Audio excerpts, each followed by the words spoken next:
Assalamualaikum warahmatullahi wabarakatuh.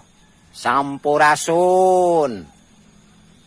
Haturan abdi ngawakilan sebagai warga sekaligus sebagai aparatur Pemdes Desa Cinembeuy bade ngucapkeun wilujeng milangkala kanggo Desa Langseb anu ka 318 dina kaping 31 Desember 2025. Wilujeng rahayu berkah selamat sadayana, sing sukses pamerintahanana, sing sukses rakyatna, sejahtera, aya dina karahayuan, kaberkahan, aya dina panangtayungan. Gusti Allah lumakawasa salamina, salam baktos ka sepuh pin sepuh sadayana warga Langseb. Hatur nuhun.